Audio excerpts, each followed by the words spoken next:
Shalom, brothers and sisters. The name of this tape is Israelites Are in the UFOs. That's one of the big secrets in America and all over the earth, that the UFOs are really chariots of the Most High from the Bible.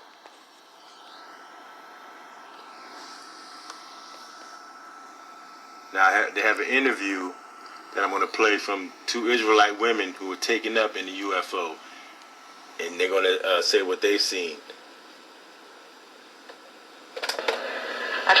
Tell me about Mars. What happened? Okay. Mars, very, very interesting experience. It occurred, first of all, in October of 1996. I was visited by some entities who looked very human. And by the way, many of my experiences, I'm interacting with human-looking beings. Okay. There were about, I'd say 3 women that came into my room and escorted me out. Now, some of my travel is not always in a ship. Sometimes it's projection, astral projection, whereby my astral body is leaving the physical body behind. But I felt as though I was being astrally pulled out. And then what I believe occurs is I dematerialize and rematerialize physically in another location.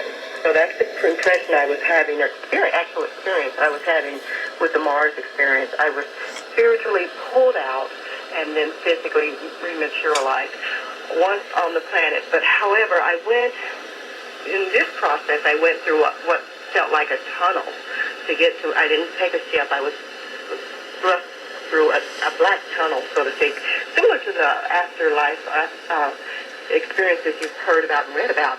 So after going through that, I was suddenly found myself in a laboratory setting, and I was again rematerialized. I felt physical. I felt very much in that whole environment of physicality because I was being examined. Quite often I'm being examined in these experiences, heart and lungs and chest and all of those things, blood pressure and all of those things. And so I found myself in a laboratory hospital-like setting, and I was interacting with beings that composed of all different races, Caucasian and African American, not African, at least black anyway.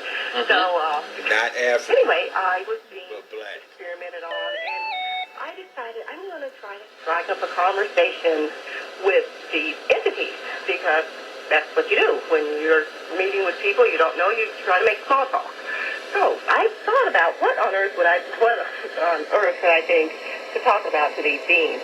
So I remembered that a rock had been found in I think it was Antarctica. And on this rock were small microorganisms that... Right. The meteorite. Okay, yes. And that proved to our scientists, that was a big exciting news. And that proved to our scientists that life could have existed millions and millions of years ago. So I remember that story, and I decided to share it with this individual who was a Caucasian male who was examining me. So I shared this whole story with him. He didn't say very much. He didn't respond or react that it was great, big, exciting news that I thought it was anyway. And he simply responded, "We are well aware of your findings." And that was it.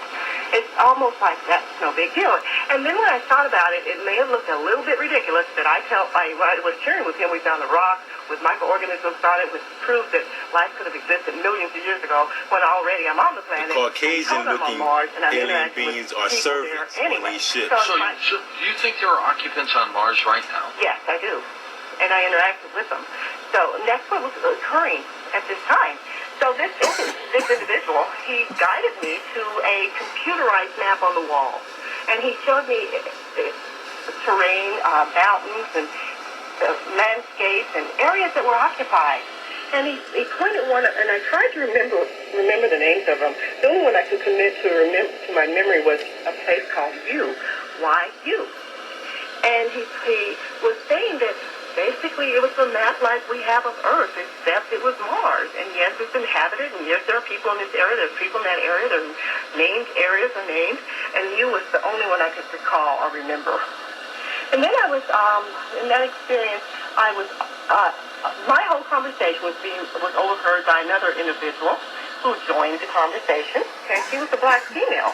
And she came out, and I really decided I couldn't comprehend this information. I couldn't really digest it. I wasn't certain how to react to the information that he told me after that, which was that that Mars is predominantly black. And I was like, I couldn't comprehend that. I couldn't understand that. Mars is predominantly black. And so another woman enters the room who had overheard the conversation, and she reiterated, Mars is predominantly black.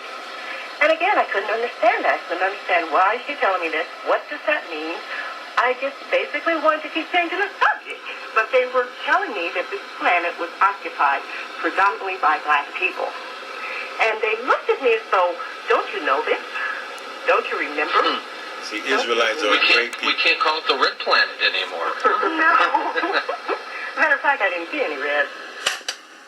And here's a book here called Alien Chronicles. Compelling evidence for UFOs and extraterrestrial encounters.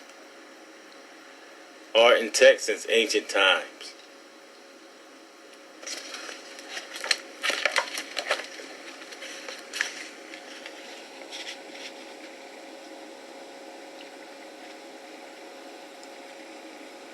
This is what they found on the walls in Egypt.